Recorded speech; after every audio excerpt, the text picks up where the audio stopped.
कक्षा 12वीं के गणित विषय के अध्याय 3 आप व्यू की आज हम शुरुआत करेंगे। तो कक्षा 12वीं के गणित विषय के अध्याय 3 आव्यूह में आपका स्वागत किया जाता है। आइए हम इस अध्याय में आव्यूह के बारे में शुरुआत से जानते हैं कि आव्यूह होता क्या है। आव्यूह में हम कितने प्रकार के आव्यूह के बारे में बात करेंगे, तो इसके बारे में आइए शुरू करते हैं। आव्यूह होता क्या है, तो देखिए आव्यूह कहते किसे हैं। आव्यूह को हम मैट्रिक्स कहते हैं, अंग्रेजी में आव्यूह को हम मैट्रिक्स कहते हैं। और आव्यूह में पंक्तियों और स्तंभों के रूप में अवयवों को एक बड़े कोष्ठक में रखा जाता है। पंक्तियों और स्तंभों के रूप में अवयवों को एक बड़े कोष्ठक में रखा जाता है। तो हम आव्यूह की अपने शब्दों में परिभाषा क्या बना सकते हैं कि अवयवों को पंक्तियों और स्तंभों के रूप में बड़े कोष्ठक में रखने को क्या कहते हैं, आव्यूह कहते हैं। बड़े कोष्ठक में रखने को क्या कहते हैं, आव्यूह कहते हैं। ये किताबी परिभाषा न होकर के ये अपने द्वारा बताई गई परिभाषा है और इसी के द्वारा जो है प्रश्नों को हम सरल करेंगे। तो देखिए हम यही परिभाषा लिखते हैं कि अवयवों को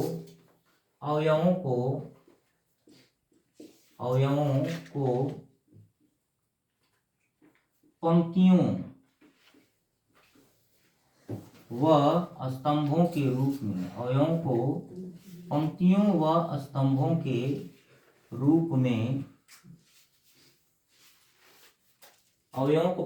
स्तंभों के रूप में एक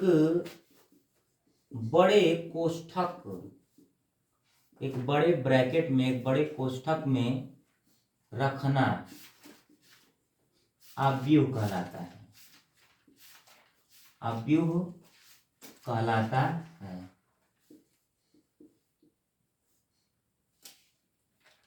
तो बहुत ही इंपॉर्टेंट टॉपिक है ये आव्यूह।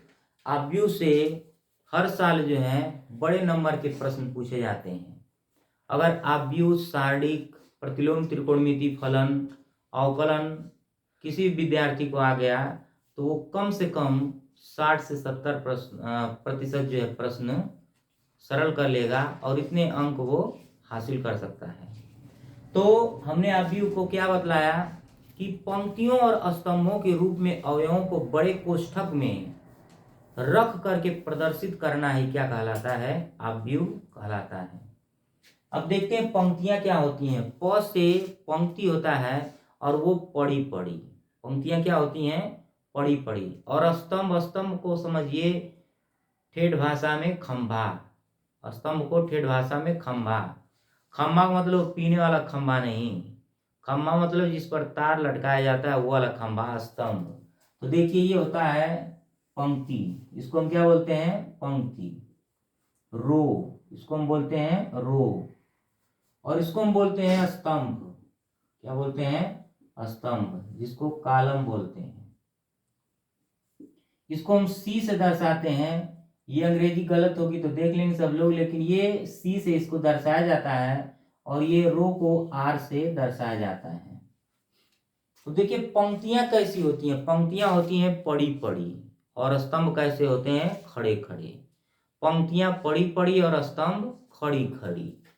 तो ये देखिए ये पंक्ति है, क्या है, पंक्ति है। और ये सब क्या है, स्तंभ है, स्तंभ है। ठीक, इनको हम बोल देंगे C1, इसको हम बोल देंगे C2, इसको हम बोल देंगे C3, इसको हम बोल देंगे R1, इसको हम बोल देंगे R2, इसको हम बोल देंगे R3।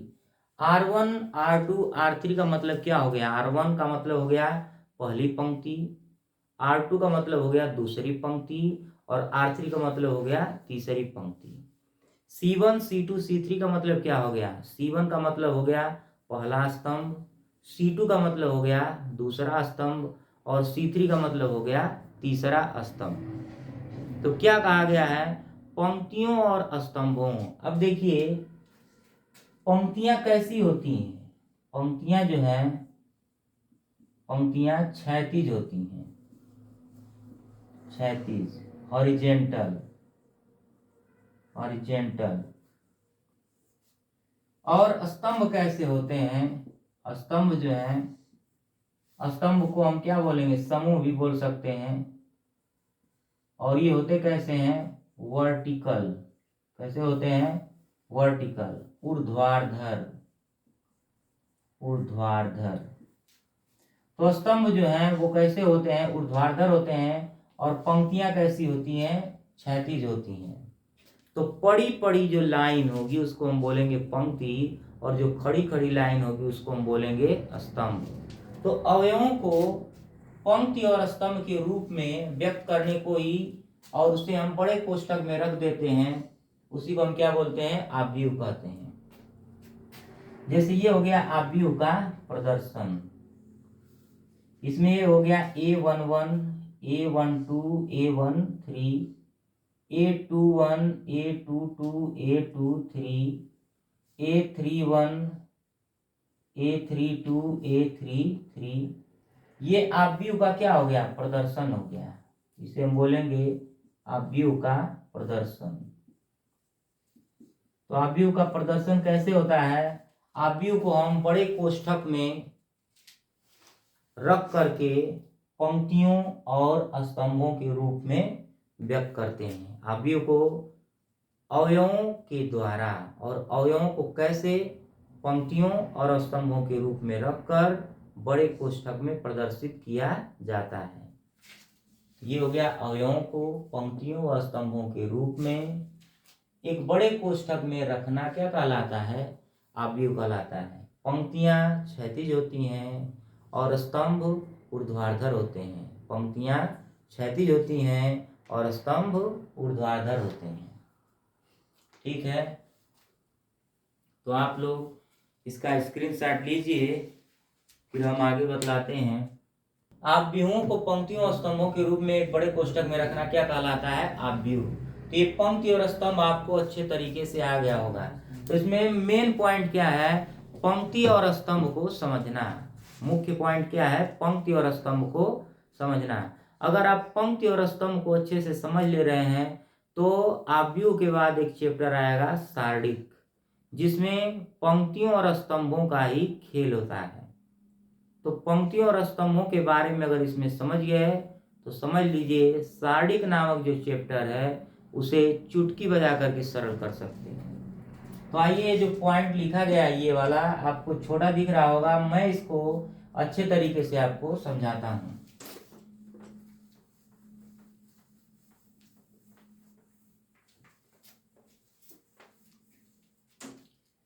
तो ये जो लिखा गया था A11, A12, A13, फिर यहाँ पर था A21, A22, A23, A31, A32, A33।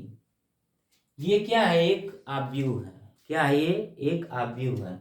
मान लेंगे A बराबर, माना A बराबर इतना एक आव्यूह है। क्या है ये? एक आव्यूह है। अब देखिए, अगर आपसे कोई पूछे कि A11 का अर्थ, A11 का अर्थ क्या है? A11 का अर्थ क्या है? तो ये है पंक्ति और ये है स्तंभ। पहली पंक्ति, पहली पंक्ति व पहले स्तंभ का अवयव। A11 क्या है? पहली पंक्ति और पहले स्तंभ का अवयव। ये पहली पंक्ति हो गया, इस तरह से क्या हो गया? पंक्ति पंक्ति पंक्ति। और ये हो गया स्तंभ स्तंभ स्तंभ। तो ये हो गया पंक्ति, ये पंक्ति, ये पंक्ति, और ये क्या हो गया? स्तंभ स्तंभ स्तंभ। अब देखिए A12, A12 का अर्थ, A12 का अर्थ क्या है? पहली पंक्ति, पहली पंक्ति व दूसरा स्तंभ। इसी तरह से A13 का अर्थ क्या है? पहली पंक्ति व तीसरा स्तंभ। पहली पंक्ति व तीसरा स्तंभ। तो हम लोगों ने आव्यूह किसे कहते हैं उसके बारे में जान लिया। आव्यूह का प्रदर्शन कैसे होता है? तो ये है आव्यूह का प्रदर्शन। एक बड़े कोष्ठक में अवयवों को स्तंभों और पंक्तियों के रूप में लिखते हैं। अब हम आगे जानेंगे आव्यूह के क्रम के बारे में। उसके बाद हम पढ़ेंगे आव्यूह के प्रकार के बारे में, आव्यूह की कोटि के बारे में।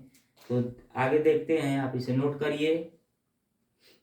तो उम्मीद है आपको ये समझ में आ रहा होगा। अब हम देखते हैं आव्यूह की कोटि। आव्यूह की कोटि, इसको हम आर्डर भी कहेंगे। आव्यूह की कोटि या क्रम। आव्यूह की कोटि या क्रम ज्ञात करना। आव्यूह की कोटि या क्रम ज्ञात करना। तो देखते हैं आव्यूह की कोटि और क्रम हम किस तरीके से ज्ञात करते हैं। तो देखिए,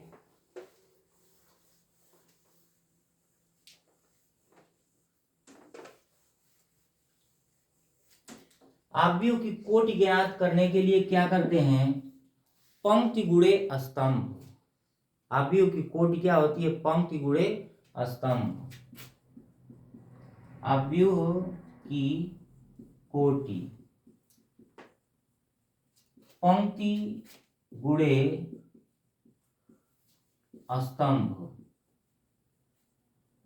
से प्राप्त होती है। आव्यूह की कोटि पंक्ति गुणे स्तंभ से प्राप्त होती है। और पंक्ति गुणे स्तंभ करने पर जो संख्या प्राप्त होती है वो आव्यूह के अवयवों की संख्या होती है। पंक्ति गुणे स्तंभ करने पर प्राप्त संख्या आव्यूह के कुल अवयवों की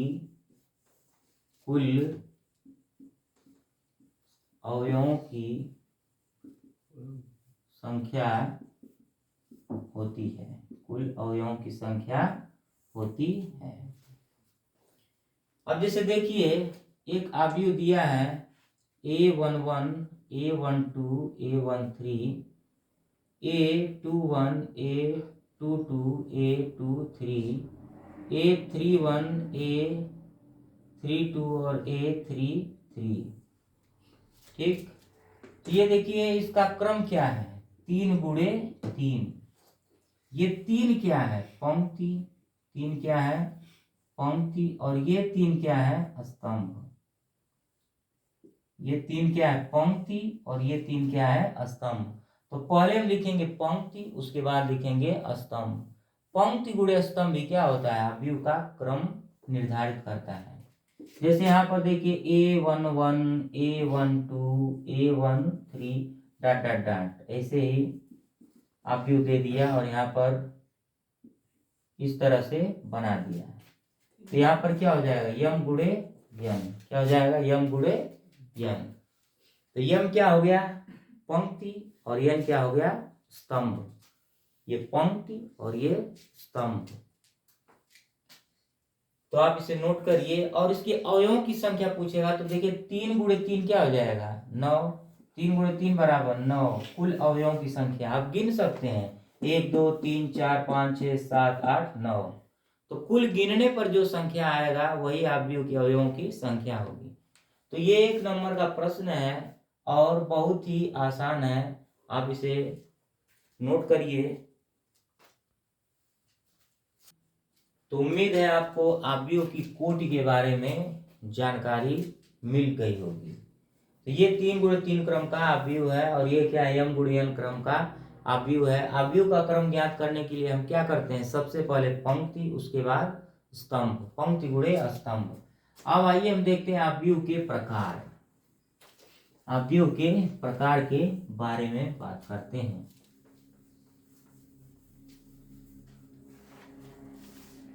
आव्यूह के प्रकार, टाइप्स ऑफ मैट्रिक्स, आव्यूह के प्रकार।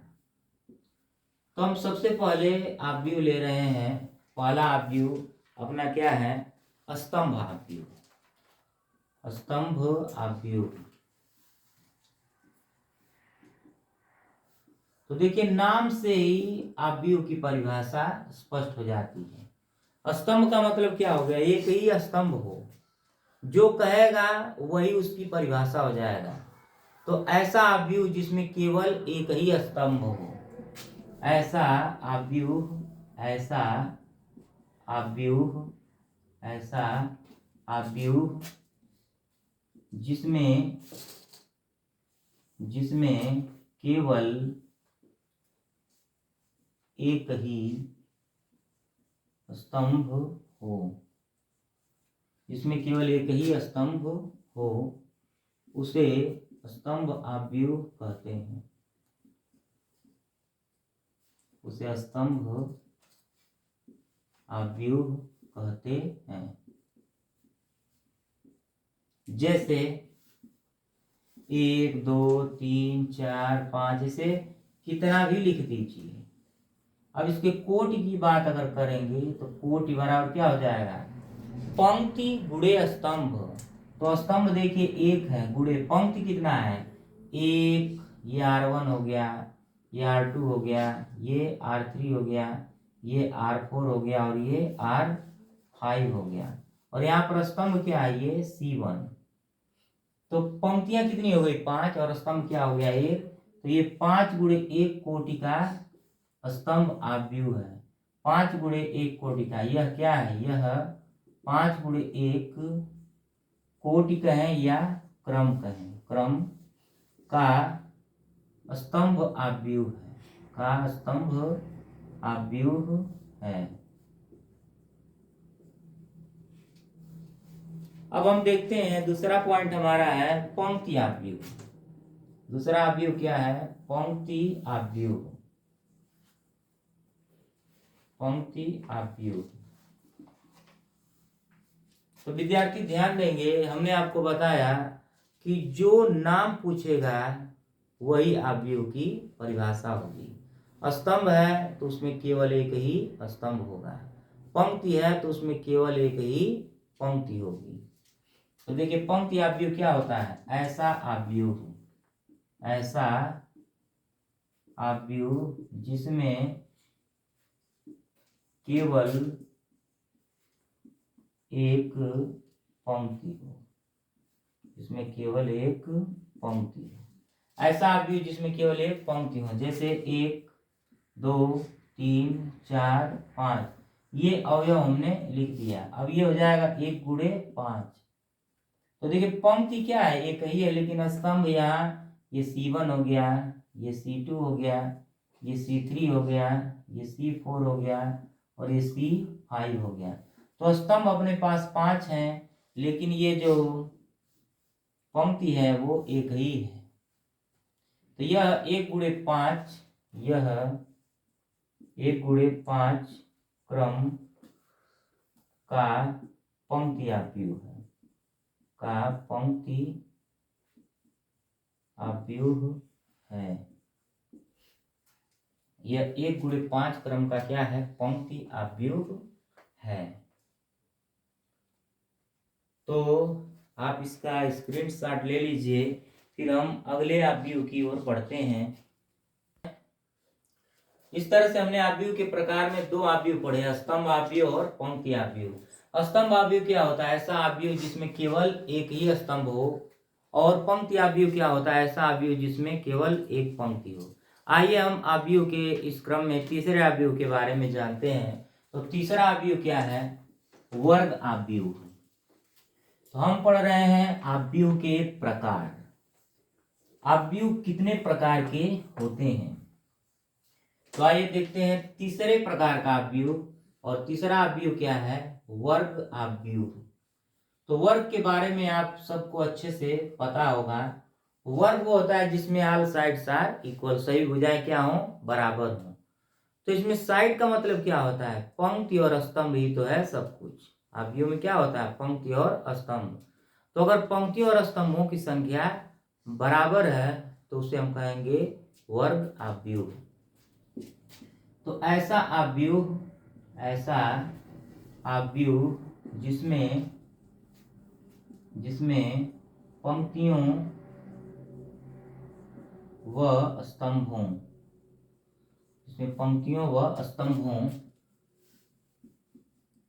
की संख्या समान हो। ऐसा आव्यूह जिसमें पंक्तियों व स्तंभों की संख्या समान हो उसे हम वर्ग आव्यूह कहते हैं। जैसे 1 2 3 4, ये 2 गुणे 2 क्रम का है, यानी 2 पंक्ति है और यहाँ गुणे 2 क्या है? स्तंभ है। तो हमने यहाँ पर देखा कि पंक्ति और स्तंभों की संख्या अगर समान हो जाती है तो वो आव्यूह क्या कहलाएगा? पंक्ति आव्यूह, अरे वर्ग आव्यूह कहलाएगा। ये 2 गुणे 2 क्रम का एक वर्ग आव्यूह है। हम इसको देखते हैं 1 2 3 4 5 6 7 8 9। तो ये क्या है? 3 गुणे 3। यह जो है 3 गुणे 3 क्रम का एक वर्ग आव्यूह है। तो हमने 3 आव्यूह देखे। अब हमारा जो चौथे प्रकार का आव्यूह होगा, आइए उसके बारे में भी जानते हैं। तो चौथा आव्यूह होता है विकर्ण आव्यूह।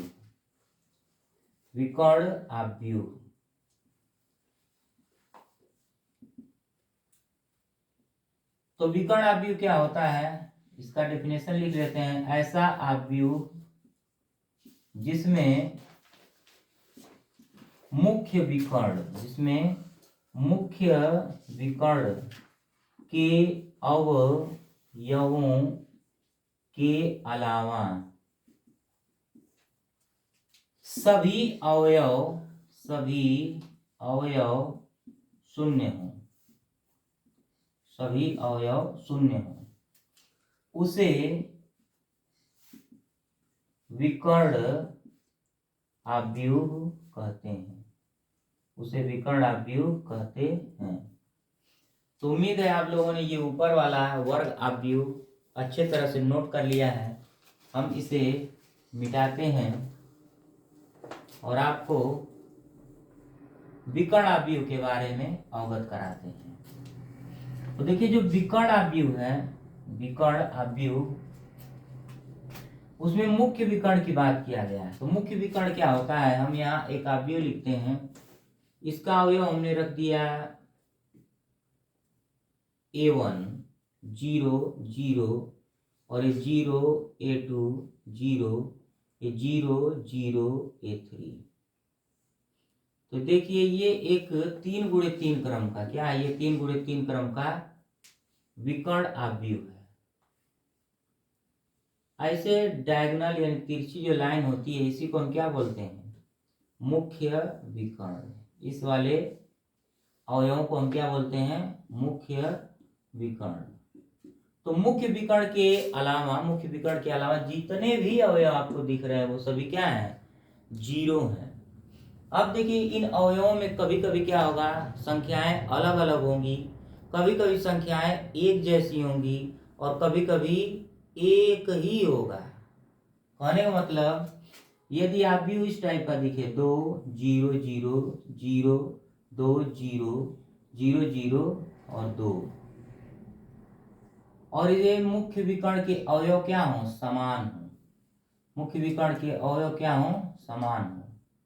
देखिए मुख्य विकर्ण के सभी अवयव सभी अवयव समान हों तो उसे हम कहते हैं अदिश आव्यूह। उसे हम क्या कहेंगे? अदिश आव्यूह।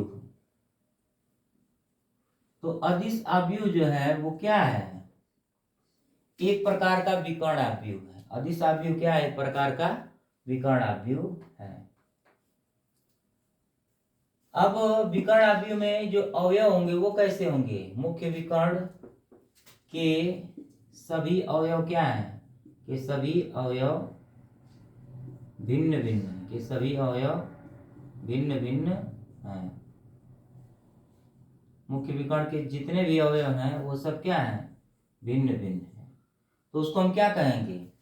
विकर्ण आव्यूह कहेंगे। क्या कहेंगे? विकर्ण आव्यूह। और मुख्य विकर्ण के सभी अवयव अगर समान है तो उस विकर्ण आव्यूह को हम अदिश आव्यूह कहेंगे। और मुख्य विकर्ण के जितने अवयव हैं सब क्या हो? केवल और केवल एक हो, एक के अलावा कोई नंबर न हो तो हम उसे तत्समक आव्यूह कहेंगे।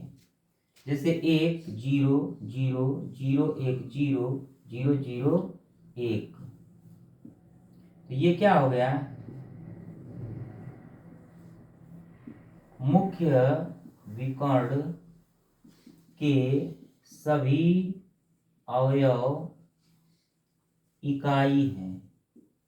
इकाई हैं तो इसको हम क्या बोलेंगे? तत्समक आव्यूह। तत्समक आव्यूह। इसे हम आई से दर्शाते हैं। तत्समक आव्यूह को हम कैसे दर्शाते हैं? आई से। तो देखिए ये हो गया अपना तत्समक आव्यूह।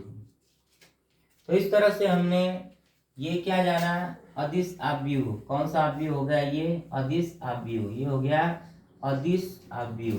क्या हो गया? ये अदिश आव्यूह। और ये क्या हो गया? तत्समक आव्यूह। तत्समक क्या हो गया? तत्समक आव्यूह। और ये क्या हो गया? विकर्ण आव्यूह। और एक आव्यूह होता है शून्य आव्यूह। तो शून्य आव्यूह क्या होता है? ऐसा आव्यूह जिसके अवयवों की संख्या क्या हो? शून्य हो। तो देख लेते हैं उसे भी। शून्य आव्यूह जिसके सभी अवयव शून्य हों। इसके सभी अवयव शून्य हों। तो आप लोगों ने आज आव्यूह के इस चैप्टर में आव्यूह किसे कहते हैं के बारे में जाना। आव्यूह के क्रम और कोटि के बारे में जाना। और आव्यूह कितने प्रकार के होते हैं उन सभी आव्यूहों के बारे में भली भांति जानकारी हासिल कर लिया। अब हम अगले वीडियो में मिलेंगे और आव्यूह से संबंधित कुछ प्रश्नों को लेकर के आपके सामने उपस्थित होंगे। तब तक के लिए धन्यवाद। आप इसका जो है स्क्रीनशॉट ले सकते हैं या इसे नोट कर सकते हैं। और जाते जाते आपसे यह कहना चाहेंगे कि वीडियो को लाइक करें, शेयर करें, सब्सक्राइब करें और ज़्यादा से ज़्यादा इसे फॉरवर्ड करें। धन्यवाद।